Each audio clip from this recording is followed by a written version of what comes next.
Tout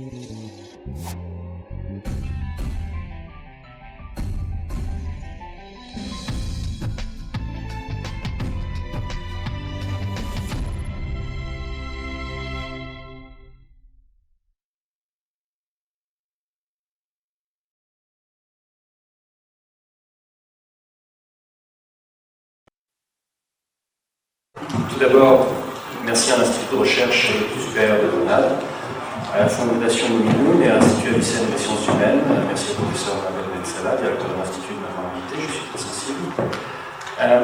D'abord, avant d'intervenir sur ma théorie de l'islamopsychose, que j'appelle ainsi comme étant la représentation collective délirante que la société française se fait de sa minorité musulmane, d'abord une brève remarque sur l'actualité. Le mercredi 29 mars, la Grande Mosquée de Paris a émis la proclamation de l'islam en France en s'appuyant sur le concept d'ijtihad, qui est la réinterprétation du texte dans le nouveau contexte, et sur cette base a émis une proposition de doctrine d'un islam français moderne et républicain, que ce soit les valeurs républicaines, la laïcité, les droits des femmes, les châtiments corporels, le rapport aux sciences, etc. Aucun sujet désagréable n'a été laissé de côté. Il me semble que c'est une réponse intéressante et qui était absolument nécessaire à l'extrémisme religieux, non pas simplement se contenter de rejeter l'extrémisme en creux en disant l'islam n'est pas ceci, l'islam n'est pas cela, d'accord, mais l'islam c'est quoi dans ce cas-là? Eh bien, en ce qui concerne l'islam en France, ce document est une tentative, la première aussi élaborée à ma connaissance, de définir la doctrine de l'islam en France d'un point de vue républicain, laïque, progressiste et moderne. J'ajoute être extrêmement fier d'avoir participé comme conseiller extérieur invité par le recteur à la production de ce texte. J'en viens maintenant à mon sujet, donc l'islamopsychose en tant que représentation collective délirante que la société française se fait de sa minorité musulmane. C'est Épictète, je crois, qui disait que ce ne sont pas les choses qui nous tourmentent, c'est la représentation que nous nous faisons de ces choses. Eh bien, j'appelle islamopsychose la représentation collective délirante, c'est-à-dire déconnectée de la réalité, que la société française se fait de sa minorité musulmane et de l'islam français. Je précise que par islam français, j'entends simplement, avec un regard de politologue et de sociologue, la manifestation du fait religieux musulman en France. Je suis conscient que si on est soi-même croyant en l'islam, il n'est qu'un seul islam, cet islam est universel, et donc on va parler d'islam en France. Je parle d'islam français parce que j'ai le regard du politologue et du sociologue, et non pas, en l'occurrence, celui du croyant. Ce mal du nouveau siècle, l'islamopsychose, ancre dans les esprits de l'écrasante majorité des Français qui ne sont pas musulmans la diabolisation de ceux qui le sont. Dans cette vision diabolisée, les Français de confession musulmane forment en bloc et d'un seul tenant un corps social unitaire et étranger à la France. Extérieur à la société française, il refuserait de s'y mêler harmonieusement et il serait au contraire enclin à lui imposer ses propres lois. L'islamopsychose apparaît ainsi très proche de la paranoïa collective. Ce phénomène profond, massif, nourrit la haine croissante de notre société envers sa minorité religieuse musulmane, à savoir l'islamophobie. J'insiste donc, l'islamophobie est un concept certes intéressant et qui est utilisé par les sciences humaines, n'en déplaise à un certain nombre de prêcheurs depuis plusieurs décennies, mais l'islamophobie décrit un symptôme. Il n'y a pas d'effet sans cause. Quelle est la cause de l'islamophobie? J'affirme que la cause fondamentale de l'islamophobie, c'est l'islamopsychose, la représentation du collectif délirant de la réalité de l'islam français et de la minorité musulmane. Les grands écrivains d'un pays sont souvent ceux qui parviennent à capter au plus près l'ère de leur temps. C'est vrai de la révolution industrielle, qui vit Victor Hugo dépeindre monumentalement la question sociale. J'ajoute à titre personnel un fan inconditionnel et radical de Victor Hugo, termination des Juifs d'Europe. En ce début du nouveau siècle, c'est vrai de Michel Houellebecq, parce qu'il a su retranscrire l'islamopsychose ambiante. Dans ce roman Soumission, l'écrivain décrit un futur proche imaginaire qui relève très clairement d'un délire islamopsychotique. À force de délitement et de déclin, les tensions dans la société l'ont conduit à un état de quasi-guerre civile. Les batailles de rue entre les militants de l'extrême droite identitariste et ceux de l'islamisme intégriste sont courantes. Dans ce contexte, l'élection présidentielle de 2022 voit s'affronter au second tour Marine Le Pen et Mohamed Ben Abbès, candidats islamistes qualifiés de justesse. Tous les partis appellent à faire barrage au Front National entre-temps pour son adversaire. Il accède à la présidence de la République. Il s'ensuit des réformes qui, en substance, font basculer la France dans le régime politique de l'Arabie Saoudite. Pour ne citer que les mesures les plus emblématiques, la polygamie est légalisée, les femmes sont interdites de travail, elles doivent porter des tenues similaires au djilbab saoudien ou au tchador iranien, il faut être obligatoirement musulman pour accéder à certaines fonctions, et les universités privatisées deviennent islamiques. Peu importe les convictions politiques de l'auteur des particules alimentaires en tant que personne. À l'instar de celle de Louis-Ferdinand Céline, il me semble qu'une œuvre littéraire existe indépendamment de son auteur et de ses idées, fussent-elles putrides. Peu importe qu'à titre personnel, Michel Houellebecq croit ou ne croit pas vraisemblable le futur qu'il décrit, peu importe pour lui. Ceci alors que plus de 80% refusent toute application d'une charia ou refusent de l'appliquer sans l'adapter aux coutumes de la France. Peu importe qu'il prophétise à l'horizon de 5 ans un vote communautaire musulman massif, ceci, alors qu'aux élections régionales de 2015, l'Union des démocrates musulmans de France, créée pour fédérer un tel vote, n'a réussi à monter une liste candidate de France et n'y a obtenu que 0,4% des voix. Peu importe qu'il confond l'islam français avec l'islam saoudien, puisqu'il décrit comme conséquence d'une victoire électorale musulmane les mesures que, de la polygamie à la soumission des femmes, les Français de confession musulmane rejettent dans leur écrasante majorité. Ce qui compte, c'est qu'en donnant un récit précis à la représentation délirante de l'islam français en tant que menace intérieure de subversion culturelle et morale, il a su mettre des mots sur l'islamopsychose de son époque, et en cela, son roman Soumission est important. Cette islamopsychose n'est ni rationnelle, ni perméable à l'échange raisonnable d'idées. Elle est une croyance, une foi, en la dangerosité collective des Français de confession musulmane. C'est pourquoi, lorsqu'un de ses prédicateurs est confronté aux faits contredisant sa foi, ses réactions agressives, très vindicatives, peuvent refaire comme tout intégriste qu'il croit qu'il œuvre pour le bien, qu'il défend la paix civile et la concorde, et que les personnes qui n'ont pas versé comme lui dans l'islamopsychose sont au mieux des naïfs, au pire les secrets complices de l'expansion du communautarisme musulman. L'islamopsychose est par ailleurs étayée par un credo en 4 points clés qui lui tient lieu d'évangile. Il y a d'abord la croyance dans l'idée que l'islam est incompatible avec la République. Or, au-delà des fantasmes, l'islam réel de la France n'existe qu'au travers des musulmans qui y vivent. Ces derniers adhèrent aux valeurs du républicanisme français dans leur écrasante majorité. Par exemple, si l'on prend pour critère l'égalité homme-femme, plus de 80% ne sont pas d'accord avec l'idée que la femme doit être soumise à son mari. Autre exemple, si l'on prend pour critère le soutien envers la laïcité, plus de 80% lui sont favorables et près de la moitié lui sont très favorables. Bref, l'affirmation « l'islam est incompatible avec la République » ne peut fonctionner qu'en s'attaquant à un islam français théorique, imaginaire, hors sol. L'islam français réel, lui, à travers les valeurs plébiscitées par les Français de confession musulmane, est bel et bien républicain. Il y a ensuite la croyance dans le fait que les musulmans ne peuvent pas s'intégrer. Pourtant, un quart de nos descendants d'immigrés maghrébins, qui forment la majorité des Français de confession musulmane à l'heure actuelle, sont membres d'une association. C'est le signe très clair d'une forte implication dans la société civile. Parallèlement, seuls 2% sont membres d'une association religieuse, ce qui invalide la thèse d'une volonté collective de rester dans un entre-soi confessionnel. J'ajoute que les travaux les plus récents de l'Institut Montaigne, une très vaste enquête quantitative sociologique, qui indique en 2016 que les 3 quarts des Français de confession musulmane sont déjà assimilés ou intégrés.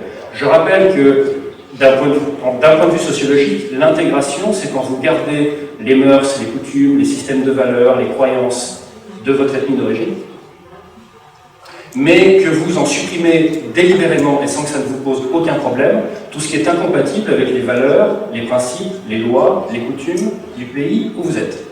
Ça, c'est l'intégration. L'assimilation, c'est quand non seulement vous avez eu cette attitude-là, vous, votre lignée, je parle aussi au sens de plusieurs générations, l'assimilation, c'est quand les différentes convictions, croyances, coutumes, mœurs que vous avez se rapprochent en réalité de la moyenne. Et donc, alors je vous parle, la moitié des Français de confession musulmane sont déjà assimilés, et vous ajoutez encore un quart qui sont intégrés. Ce qui impossissait de voir le verre en quart vide, mais d'un strict point de vue rationnel et quantitatif, quand les 3 quarts sont assimilés ou intégrés, le phénomène massif, c'est le processus d'assimilation et d'intégration. Et donc, refuser de voir est une caractéristique de l'islamopsychose. Il y a également la croyance selon laquelle les musulmans ne veulent pas s'intégrer et les musulmans sont communautaristes. Alors pourtant, je voudrais rappeler que l'échec du Parti des indigènes de la République, qui est un mouvement communautariste se revendiquant l'islam, a dépassé le stade du groupuscule francilien de quelques centaines de membres, montre que ce type d'idéologie ne parvient pas à faire souche dans la population française de confession musulmane, malgré des années de lourds efforts. À cela s'ajoute le présumé coupable asséné à cette même population après chaque attentat islamiste. Il se manifeste en exigeant que la communauté musulmane se désolidarise des attaques. Les mots ont un sens.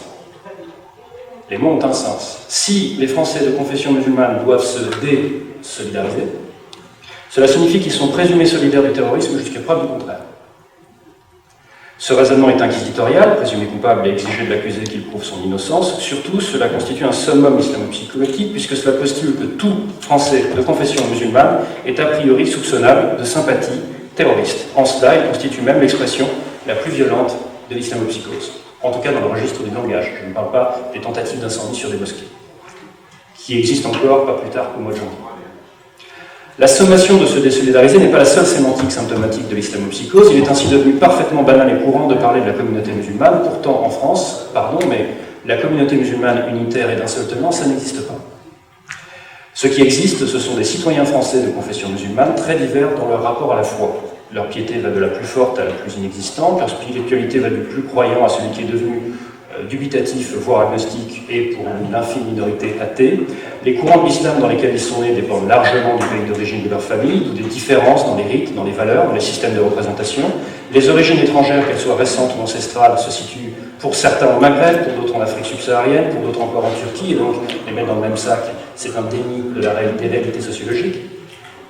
En découlent des différences d'héritage religieux, difficilement conciliable, et donc plutôt qu'un bloc uniforme, pareil carré blanc sur fond blanc de Casimir Malevich, la population française de confession musulmane ressemble plutôt à un tableau impressionniste. Vue de loin, elle paraît former un tout cohérent, vue de près, c'est en réalité une kyrielle de couleurs et de tonalités diverses, enchevêtrées.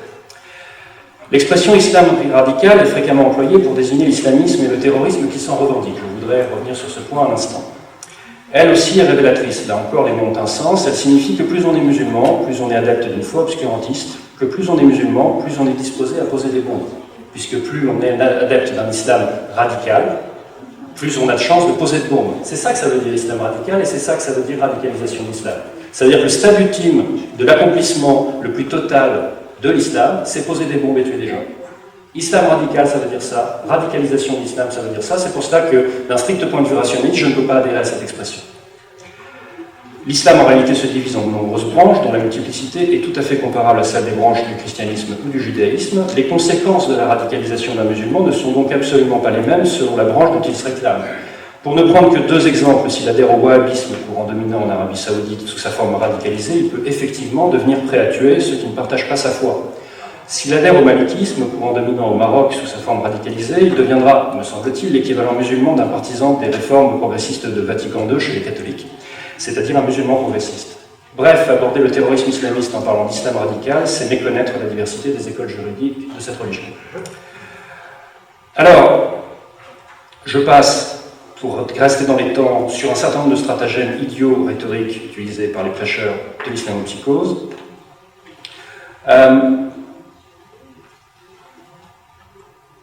Et j'en viens à l'aspect le plus, intellectuellement important dans mes travaux sur l'islamopsychose, enfin je le pense, à l'échelle de l'intérieur, de la cohérence interne du livre, entendez-moi bien, à savoir la théorie de la haine.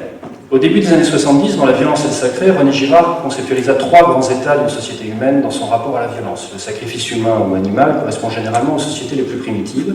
Le fait d'imputer tous les maux de la cité à un bouc émissaire relève d'un stade ultérieur de la société. Enfin, dans les sociétés encore plus tardives, la violence est exercée par un système judiciaire. Je m'inspire de cette typologie, mais en élargissant son propos et en la plaçant du point de vue des minorités religieuses victimes de pareilles violences. Je peux ainsi concevoir une théorie de la haine qui distingue trois grands stades dans la façon dont une société traite ses minorités. Le stade le plus destructeur, c'est évidemment la persécution. Saturée de tensions de tous ordres, la société s'en décharge en exerçant activement des violences sociales, économiques et ultimement physiques sur une minorité religieuse. Ces manifestations les plus extrêmes sont les régimes d'apartheid, les pogroms et les génocides. Le stade intermédiaire, c'est la diabolisation. À la façon d'un paratonnerre, la minorité prend sur elle la charge de tension dans la société en jouant le rôle de bouc émissaire de la plupart de ses maux.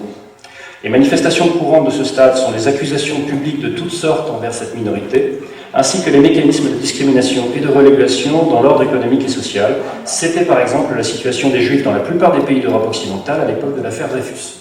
J'estime d'ailleurs que le niveau et la rhétorique de l'islamophobie dans la société française actuelle sont comparables non pas à l'antisémitisme des années 40, c'est stupide de dire cela, mais à l'antisémitisme français de la fin du XIXe siècle. Oui, je le pense assurément. Il y a dans Valeurs actuelles vis-à-vis de la minorité musulmane un parfum de l'intransigeant journal antisémite de la fin du XIXe siècle. Le stade le plus harmonieux, enfin, est l'acceptation.